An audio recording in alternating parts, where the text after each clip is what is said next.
Jadi anak ini dipindahkan di dalam kentongan tadi, di sebuah pos kamling, dimana mustahil orang bisa memindahkan ke dalam situ ya. Dan kalau sudah ditaruh di dalam situ, mustahil bisa keluar karena lubangnya cukup kecil.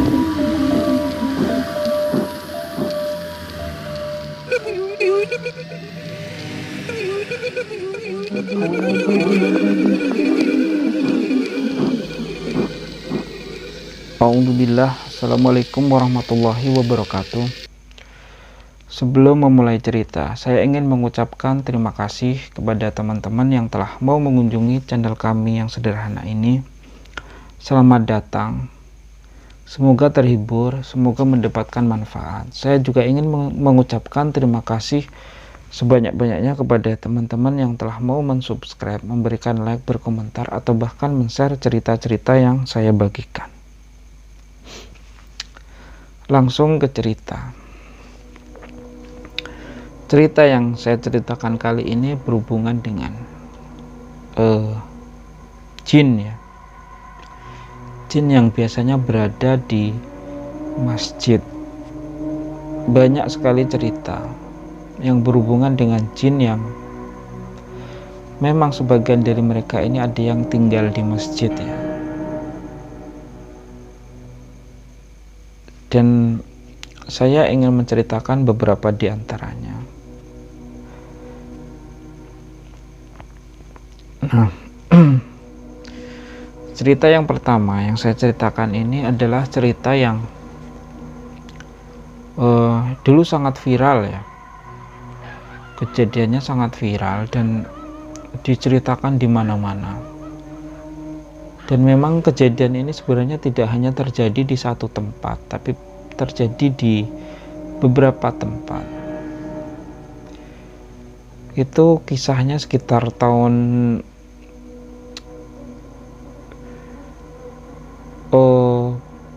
waktu itu sangat banyak diceritakan, itu sekitar tahun 98 ya, 97, 98 itu cerita ini pernah banyak muncul waktu itu. Salah satunya saya baca di Anida ya. Sekarang mungkin entah masih ada atau tidak ya tabloid Anida ya. Ketika itu kalau di kalangan remaja muslim atau sekolah atau di kalangan rohis ya di SMA, SMP itu biasanya ada majalah Islami yang kumpulan cerita-cerita ya, tapi di situ juga ada cerita yang nyata, pengalaman-pengalaman nyata yang diceritakan di situ. Nah, itu Anida. Jadi ceritanya ada seorang penduduk desa yang juga kalau sekarang marbot ya, kalau tidak salah itu istilahnya marbot atau takmir masjid. Jadi pengurus masjid di kampung situ. Di hari itu hujan sangat lebat. Jadi turun hujan sangat lebat. Dan waktu sudah masuk waktu maghrib. Dan belum ada yang azan sama sekali. Jadi ketika itu dia memaksakan diri berangkat ke masjid. Jadi kampungnya ini kampung masih sepi, kampungnya sangat sepi, penduduknya juga jarang, hujan lebat, jadi tidak ada orang sama sekali yang ke masjid dan azan. Dan dia pun memaksakan diri ketika itu pergi ke masjid dengan payungnya. Dan akhirnya dia sampai ke masjid dan azan, selesai azan dia duduk di situ menunggu beberapa saat ada orang yang datang atau tidak ke masjid. Ternyata setelah dia tunggu-tunggu tidak ada sama sekali orang yang datang ke masjid ya. Akhirnya dia pun sholat sendiri di situ. Sholat maghrib, sholat isya, sholat subuh itu kan suaranya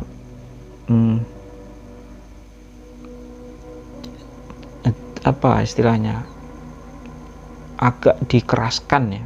Walaupun sholat sendiri dia harus mulutnya ini harus lebih dikeraskan dibanding sholat zuhur dan asar ya. Dia pun akhirnya sholat sendiri di situ, di dekat tempat imam ya. Jadi dia sholat dan suaranya agak dikeraskan sedikit. Dan ketika dia sholat, nah di situ ada keanehan yang terjadi. Dia merasa ada beberapa orang yang tiba-tiba ada di ruangan tersebut. Jadi masuk ke ruangan tersebut dan tiba-tiba ada di ruangan tersebut. Dan setiap gerakan yang dia lakukan, dia merasa ada yang mengikuti di belakangnya. Jadi waktu dia ruku, waktu dia sujud, kalau sujud itu kan ada sedikit bunyi ya, bunyi ketika kaki menyentuh lantai itu ya. Nah itu di belakangnya dia merasa ada banyak sekali orang yang mengikuti gerakannya dan berbunyi duk duk duk gitu ya, bunyinya duk duk duk duk gitu, seperti kaki menyentuh ke lantai langsung sujud, sama sujud lalu berdiri lagi. Dan dia pun membaca surat Al-Fatihah ya, seperti biasa membaca surat Al-Fatihah. Dan ketika dia sampai kata waladhdallin ya, waladhdallin, ketika imam mengucapkan waladhdallin, ini makmum akan menjawab amin ya, amin gitu ya. Nah ketika orang ini mengucapkan waladhdallin, maka terdengar ada puluhan orang yang menyahut di belakangnya amin, seperti itu ya. Dan dia pun dalam hati bertanya-tanya, tadi perasaan tidak ada siapapun yang ke masjid, kok ini banyak sekali. Dan dia pun melanjutkan sholatnya sampai sholatnya selesai, sholat maghribnya selesai. Nah di saat dia salam ke kanan dan ke kiri, dia mulai menyadari ternyata di belakangnya ini tidak ada siapapun. Jadi ketika dia salam ini, di sudut matanya terlihat bahwa di samping sini tidak ada siapa-siapa. Dan ketika dia salam ke arah sisi satunya, dia juga melihat dari sudut matanya ini, di masjid itu tidak ada siapa-siapa. Dan setelah salam mendapati tidak ada siapa-siapa, dia pun memastikan dengan melihat ke belakang. Ternyata di masjid itu benar-benar kosong, tidak ada siapapun. Dia pun langsung merinding, langsung keluar dari masjid tersebut, langsung lari pulang ke rumah. Karena berarti yang berjamaah dengan dia tadi berarti dari golongan bangsa jin, dan mungkin dia tidak kuat mentalnya ya di situ ya, jadi dia langsung pulang. Ada cerita lain. Cerita ini juga masih berhubungan dengan sosok jin ya, yang tinggal di masjid. Ada seorang santri, bukan santri ya, orang yang belajar agama di masjid itu, belajar kitab-kitab. Nah di situ banyak temannya juga belajar di situ, dan mereka biasanya tidur ya, ketiduran di masjid ya, karena mereka belajar agama, baca Al-Quran, baca kitab kuning. Dan ketika mereka keletihan, biasanya mereka tertidur di situ. Nah si anak ini dia belajar posisinya di mimbar. Di mimbar di situ biasanya tempat para kiai duduk, tapi dia berada di posisi tersebut, belajar sampai tertidur di situ. tertidur dengan nyenyaknya di situ. Padahal temannya sudah mengingatkan jangan di situ, kalau belajar di sini saja, maksudnya jangan di mimbar. Nah, dia malah belajar di situ, dan di situ dia tertidur. Dan ketika dia terbangun, jadi di dekat masjid itu, seperti masjid-masjid Jawa Timuran ya, seringkali di depan masjid itu dijadikan makam, terutama makam para kiai-kiai di situ. Nah, anak ini ketika dia terbangun, dia merasa sangat kedinginan ya. Malam itu dia merasa sangat kedinginan. Dan sampai dia terbangun, dan ketika terbangun matanya ini langsung menatap langit ya. Jadi langsung terlihat langit yang begitu indah ya, dengan bintang-bintangnya. Dan ketika dia bertanya-tanya, dia tidur di masjid, kok matanya yang dilihat ini berbintang, dan dia merasa sangat kedinginan. Akhirnya dia tersadar ketika menoleh ke samping kanan kiri. Ternyata dia tidur di kuburan ya, jadi di tanah kuburan yang di semen itu, dia ternyata sudah tidur di situ. Akhirnya dia terkejut, langsung terbangun. Waktu itu sudah tengah malam ya. Dan dia pun balik ke masjid menemui teman-temannya. Ternyata teman-temannya ketika dibangunkan ditanya, tidak ada yang tahu sama sekali. Tidak ada yang memindahkan dia ke kuburan tadi ya.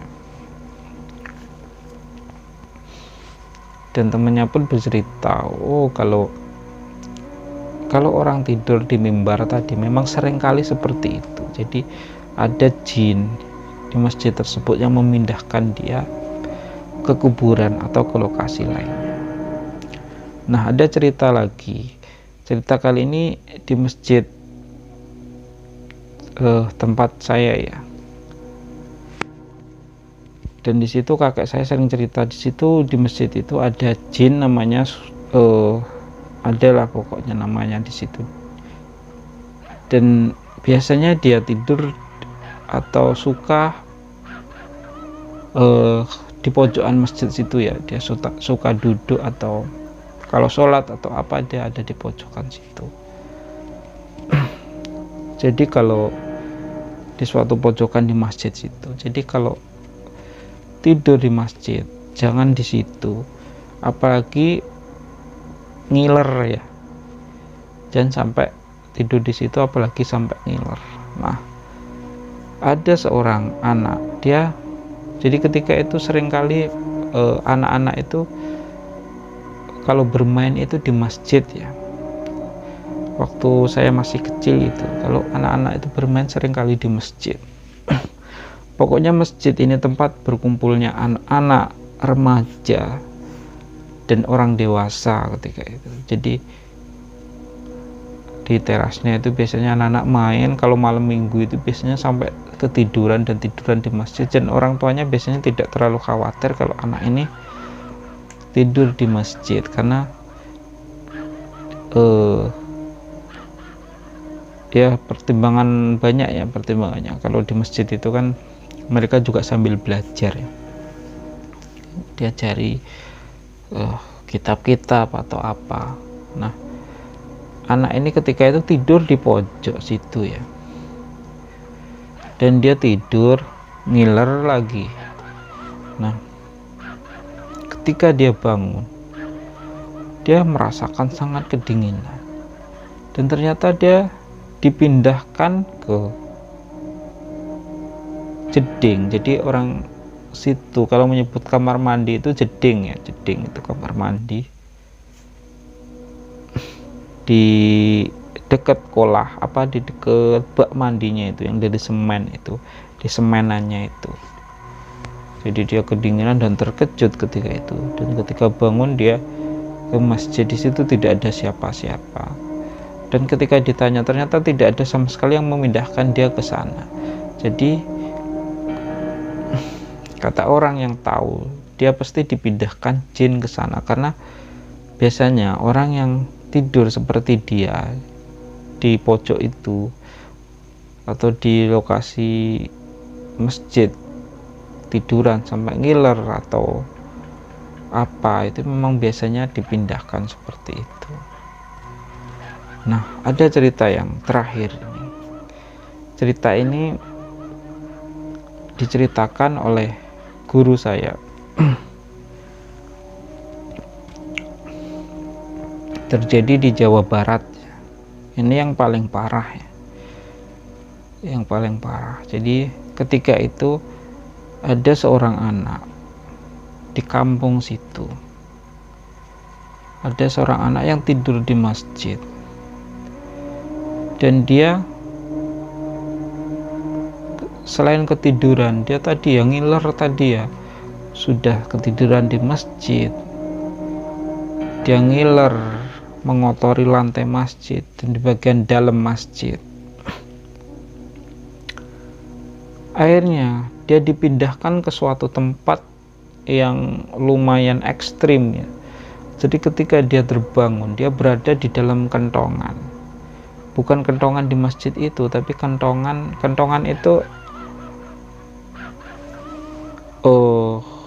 ada kayu besar. Di dalamnya, di tengahnya itu dilubangi, nanti ditangkupkan, dieratkan, atau mungkin kayunya utuh, dalamnya dilubangi. Di situ diberi lubang kecil. Biasanya ditaruh di masjid atau pos kamling ya. Nah, itu di pos kamling ya. Jadi anak ini dipindahkan di dalam kentongan tadi, di sebuah pos kamling, dimana mustahil orang bisa memindahkan ke dalam situ ya. Dan kalau sudah ditaruh di dalam situ, mustahil bisa keluar karena lubangnya cukup kecil. Akhirnya dia seharian di situ teriak-teriak minta tolong ya. Dan akhirnya ditemukan warga dan ditolong, dan itu harus digergaji ya, kentongannya itu harus digergaji untuk mengeluarkan dia itu tadi, karena tidak bisa dia dikeluarkan dari lubang yang sekecil itu. Nah, mungkin ceritanya seperti itu. Ini cerita-cerita yang berhubungan dengan jin yang ada di masjid ya. Mungkin sebagiannya malah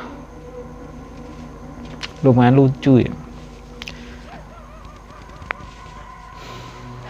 tapi paling tidak kita bisa mendapatkan manfaat dari cerita tersebut tentang akhlak kita, adab kita bila berada di masjid.